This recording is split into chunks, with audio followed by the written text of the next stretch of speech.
आओ बच्चे, पिछले क्लास में हम लोग पढ़े थे रैंडम वेरिएबल। रैंडम वेरिएबल किसे कहते हैं तुम लोग बढ़िया से समझ रहे हो। रैंडम वेरिएबल एक प्रकार का मशीन है, फंक्शन है, जिसमें सैंपल स्पेस घुसता है और बाहर क्या फेंकता है, रियल नंबर। तो रैंडम वेरिएबल सैंपल स्पेस का फंक्शन है और रियल नंबर फेंकता है बाहर। समझ चुके हो। रैंडम वेरिएबल एक प्रकार का मशीन है जिसमें सैंपल स्पेस घुसता है और रियल नंबर बाहर फेंकता है, जो लोग पिछले क्लास में डिस्कशन कर चुके हैं। आज हम लोग पढ़ेंगे प्रोबेबिलिटी डिस्ट्रीब्यूशन। बहुत इंपॉर्टेंट है। जैसा रैंडम वेरिएबल तुम बढ़िया से समझ चुके हो, उसी पर आधारित यह बात है, प्रोबेबिलिटी डिस्ट्रीब्यूशन। क्लियर है? तो आओ हम लोग पढ़ते हैं आज प्रोबेबिलिटी डिस्ट्रीब्यूशन क्या है। रैंडम वेरिएबल तो समझ चुके हो कि रैंडम वेरिएबल एक प्रकार का मशीन है जिसमें सैंपल स्पेस घुसता है और बाहर एक रियल नंबर फेंकता है। तो आइए आज हम लोग पढ़ने जा रहे हैं प्रोबेबिलिटी डिस्ट्रीब्यूशन क्या है, वही हम आज बताने जा रहे हैं। जरा ध्यान से देखना।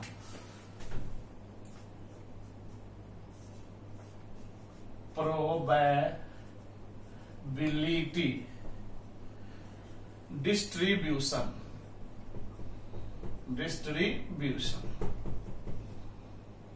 Probability distribution. क्लियर है? Probability distribution. The data of values of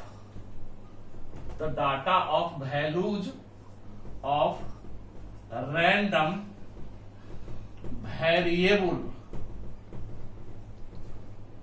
the data of values of random variables and its probability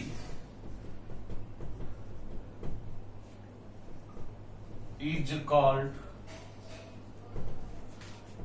probability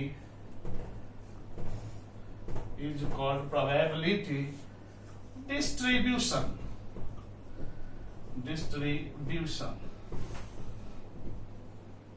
If x1, x2, x3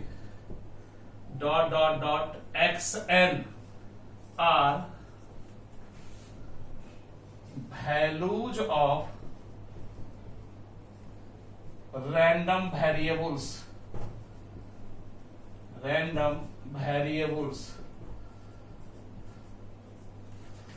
and p1, p2, p3 pn be its probability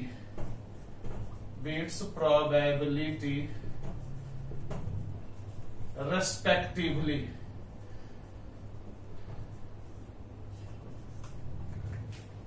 Then probability distribution is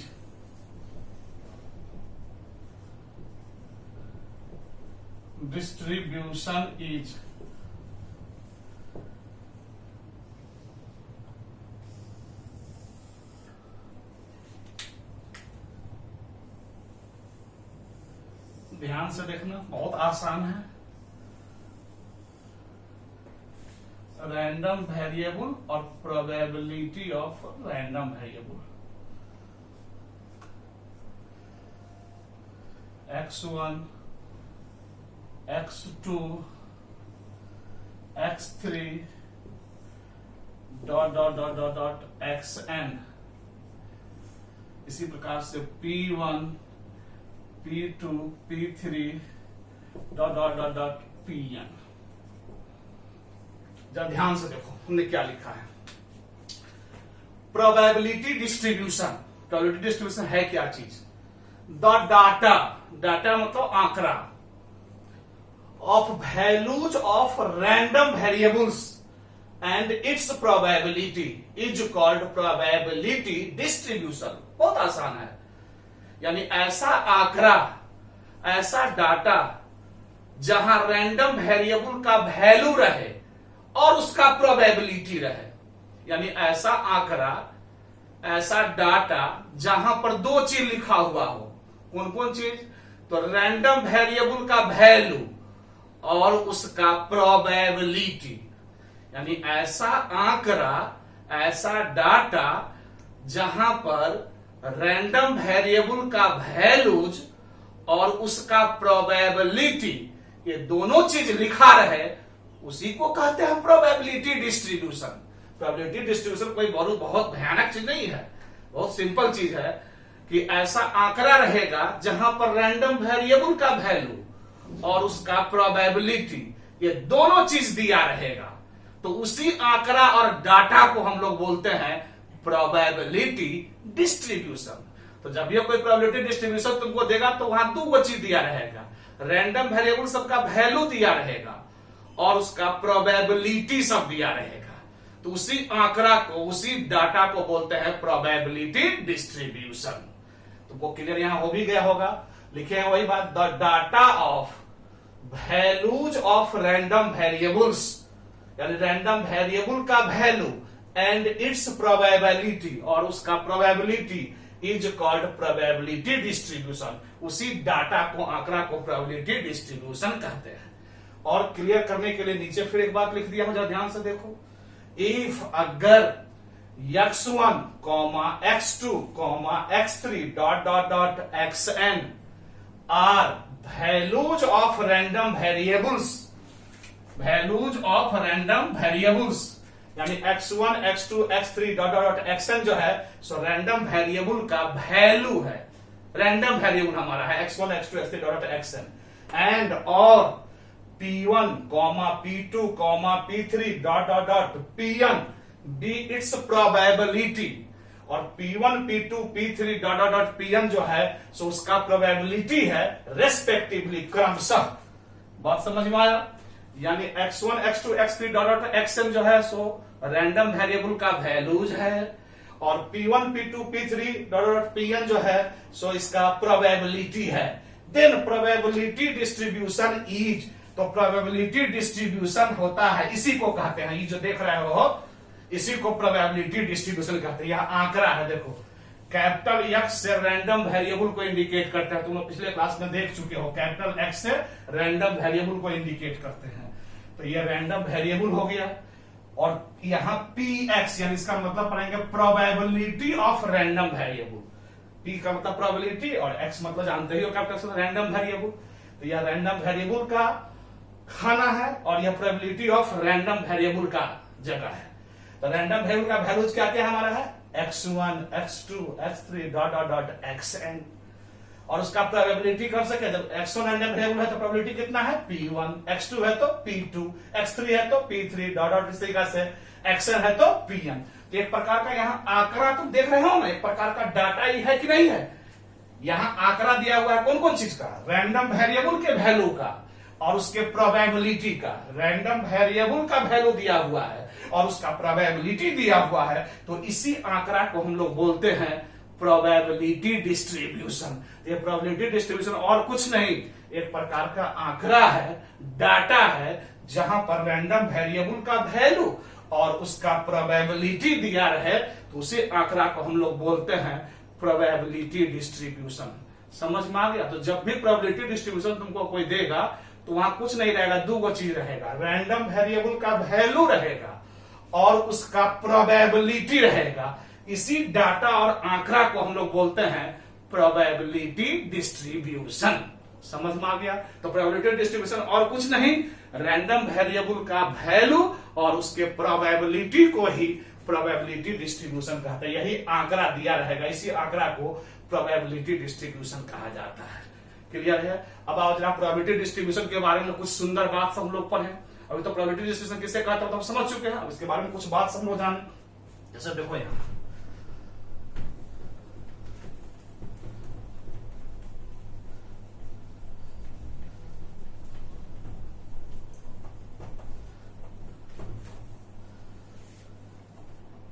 इसको हम फिर से ऊपर लिख देते हैं, जो देखने में तुमको सुविधा हो।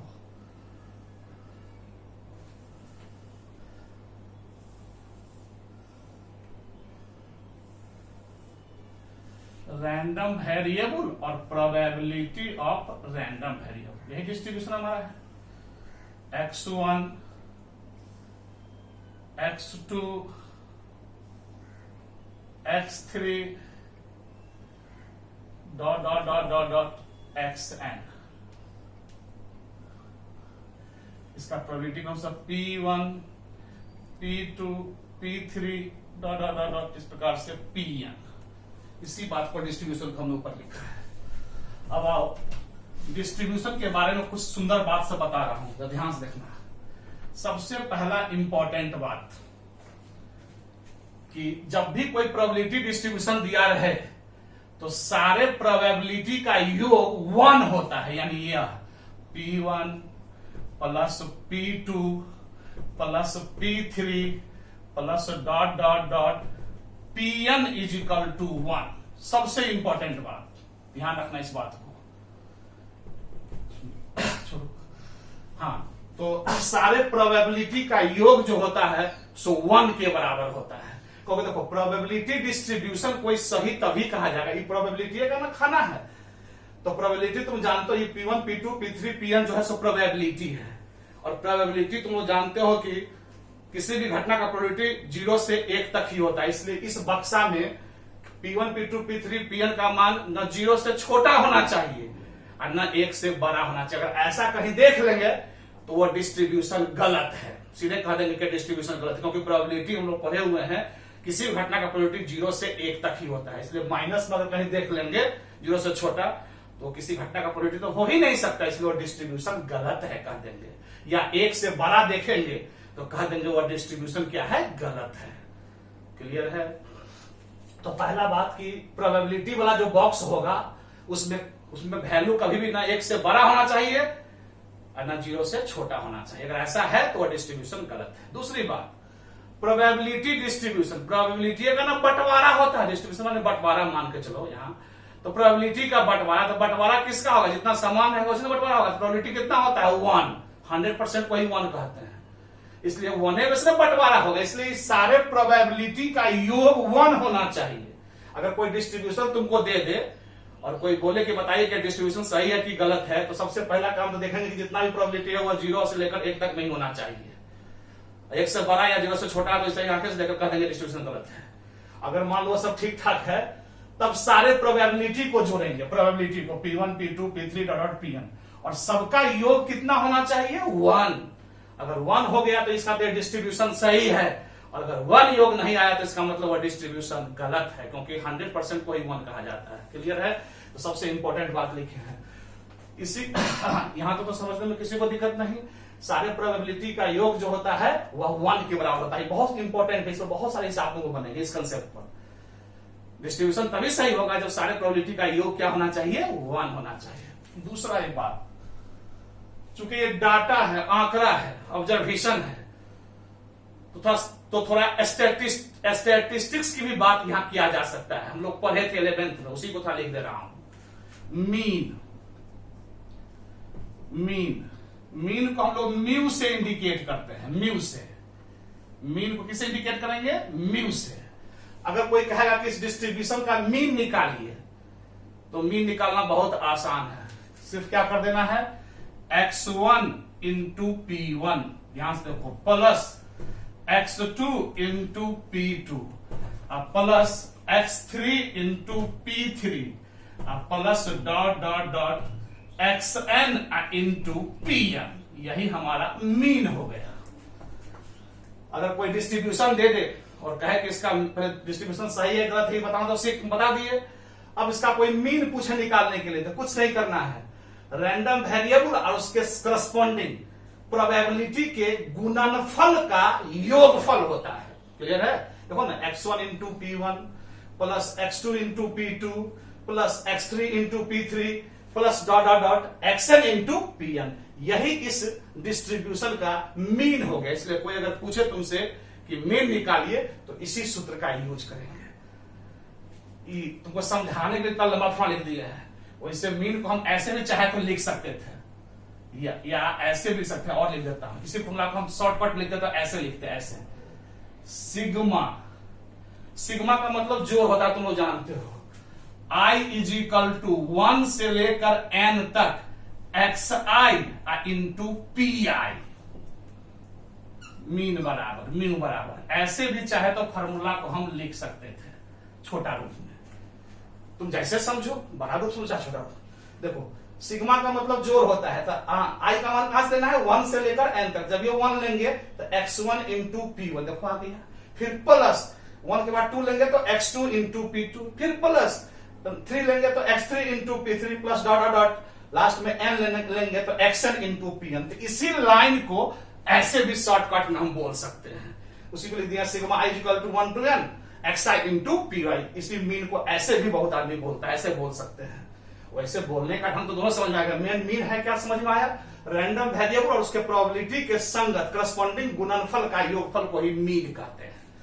इसके बाद इसमें एक और टर्म है, मीन के बाद आ जाओ वेरिएंस। तुम लोग पढ़ा था, याद करो, वेरिएंस स्टैटिस्टिक्स में सब पढ़े हुए हो। वेरिएंस कोई कहेगा कि वेरिएंस इसका, क्योंकि आंकड़ा जब ये है स्टैटिस्टिक्स की बात हो रही है। वेरिएंस को याद करो, हम लोग सिग्मा स्क्वायर से इंडिकेट करते थे, सिग्मा स्क्वायर से। वेरिएंस को कैसे इंडिकेट करते थे, सिग्मा स्क्वायर से। तो कोई कहेगा कि इस आंकड़ा का, इस डाटा का कहते हैं वेरिएंस निकालिए, कोई पूछेगा कि इसका वेरिएंस निकालिए, तो वेरिएंस निकालना बहुत आसान है। देखो कितना आसान है, x1 का square into p1 plus x2 का square into p2 plus x3 का square into p3 plus dot dot dot xn का square into pn minus mu का स्क्वायर, म्यू माने मीन, म्यू का स्क्वायर। यही होता है हमारा वेरिएंस निकालने का फॉर्मूला। जब भी आंकड़ा कोई दे दे और कोई वेरिएंस पूछे तो कितना आसान है, रैंडम वेरिएबल का स्क्वायर करके और उसके प्रोबेबिलिटी से गुना कर देना है, और गुणनफल का योगफल। देखो x1 का square into p1 plus x2 का square into p2 plus x3 का square into p3 plus dot dot dot, last में xn का स्क्वायर इंटू pn। इसका मान निकाल लेंगे और तब उसमें से घटाएंगे कौन चीज, म्यू का स्क्वायर। म्यू माने मीन का स्क्वायर, यानी वेरिएंस निकालने में तुमको मीन की जरूरत पड़ेगी। पहले मीन निकालेंगे तब इसका इस सूत्र का यूज करेंगे। म्यू का स्क्वायर माने मीन का स्क्वायर। क्लियर है। अब इसी फॉर्मूला को बहुत आदमी शॉर्टकट में ऐसे ही बोलता है। देखो और करके ले जाता हूं, तुम जैसे समझो। सिग्मा स्क्वायर यानी वेरिएंस इज इक्वल टू, इसी को ऐसे ही बोल, इस बात को इतना लंबा बात हम ऐसे लिख सकते हैं, sigma i is equal to 1 से लेकर n xi का square into p i minus mu का स्क्वायर। ऐसे भी चाहे तो हम फार्मूला बोल सकते हैं। बोलने का एक ढंग है। देखो आई का मान जब ये 1 लोगे, सिग्मा मतलब जोड़ होता है, तो 1 लेंगे तो x1 का स्क्वायर इंटू p1 प्लस 1 के बाद 2 लेंगे तो x2 का स्क्वायर इंटू p2, फिर प्लस 2 के बाद 3 लेंगे तो x3 का स्क्वायर इंटू p3, इस तरह का लास्ट में n, तो xn का स्क्वायर इंटू pn। इसका मतलब यही हुआ, अब माइनस म्यू का स्क्वायर। तो ऐसे भी बोल सकते हैं या ऐसे भी। बोलने में तुम जैसे बोल सकते हो, मेन समझना है, प्रॉब्लम बनाना है। जब भी अगर कोई वेरिएंस कहे निकालने के लिए, उसको हम लोग सिग्मा स्क्वायर से इंडिकेट करते हैं वेरिएंस को, जैसे मीन को म्यू से करते हैं। और वेरिएंस निकालना बहुत आसान है, रैंडम वेरिएबल का स्क्वायर करके उसके प्रोबेबिलिटी से गुना कर दो, फिर plus x2 square plus into p2 plus x3 का square into p3 plus dot dot xn का स्क्वायर इंटू pn। अब में से मीन का स्क्वायर घटा दो तो वही उसका वेरिएंस हो जाता है। अगर कोई डाटा का वेरिएंस पूछे तो वेरिएंस को निकाल देंगे। क्लियर है। और लास्टली एक और बताए थे, जरा याद करो, स्टैंडर्ड डेविएशन। स्टैटिस्टिक्स में बताए थे स्टैंडर्ड डेविएशन, जिसको हम लोग सिग्मा से इंडिकेट करते हैं। सिग्मा से स्टैंडर्ड डेविएशन को हम लोग सिग्मा से इंडिकेट करते हैं। स्टैंडर्ड डेविएशन को हम लोग सिग्मा से इंडिकेट करते हैं। और स्टैंडर्ड डेविएशन क्या होता है तुम लोग जानते हो, positive square root of variance. Positive square root of variance, इसलिए स्टैंडर्ड डेविएशन निकालने में कोई दिक्कत नहीं है। जब भी अगर कोई स्टैंडर्ड डेविएशन को शॉर्ट में एसडी भी कहा जाता है, एसडी भी। अगर कोई स्टैंडर्ड डेविएशन कहे निकालने के लिए आंकड़ा का, तो कुछ नहीं करना है, पहले वेरिएंस निकाल लो, और वेरिएंस जब निकल जाए तो उसका वर्गमूल निकाल लेना। वही लिखा हूं, वेरिएंस का वर्गमूल, और आगे प्लस साइन इसलिए दे दिया हूं कि वर्गमूल में स्क्वायर रूट में दोनों से साइन होता है। जैसे मान लो कि वेरिएंस हमारा निकला, वेरिएंस हमारा किसी का निकला 16, तो कोई स्टैंडर्ड डेविएशन यानी एसडी कहेगा निकालने के लिए, तो रूट अंडर 16 यानी सिर्फ +4 लिखेंगे, +4, प्लस नहीं लिखेंगे तो लिखेंगे +4 लिखेंगे, क्योंकि वर्गमूल में दोनों होता है, प्लस भी और माइनस भी। तो सिर्फ हमको इसका न्यूमेरिकल वैल्यू चाहिए, इसलिए यहां पर हम प्लस साइन दे दिए, तुम लोग को ध्यान रहे। ऐसा नहीं कि +-4 बोल देंगे तो गलत हो जाएगा, सिर्फ +4 बोलना है। यानी हम लोग कह सकते हैं कि positive square root of variance is called standard deviation. Variance के धनात्मक वर्गमूल को ही हम लोग स्टैंडर्ड डेविएशन कहते हैं। तो यहां तक समझते हैं तुम लोगों को किसी को दिक्कत? तो आज हमने तुमको बताया क्या क्या, देखो ध्यान से, कि प्रोबेबिलिटी डिस्ट्रीब्यूशन क्या है। कुछ नहीं, प्रोबेबिलिटी डिस्ट्रीब्यूशन क्या है? रैंडम वेरिएबल और उसके प्रोबेबिलिटी का जो आंकड़ा रहता है उसी को प्रोबेबिलिटी डिस्ट्रीब्यूशन कहते हैं। उसके बाद प्रोबेबिलिटी डिस्ट्रीब्यूशन के बारे में सुंदर सुंदर 4 बात बताया हूं, इसमें काफी हिसाब बनेंगे। पहला सुंदर बात कि प्रोबेबिलिटी का योग जो होना चाहिए वह 1 के बराबर होना चाहिए। अगर 1 से कम या ज्यादा है तो वह डिस्ट्रीब्यूशन गलत है, समझो।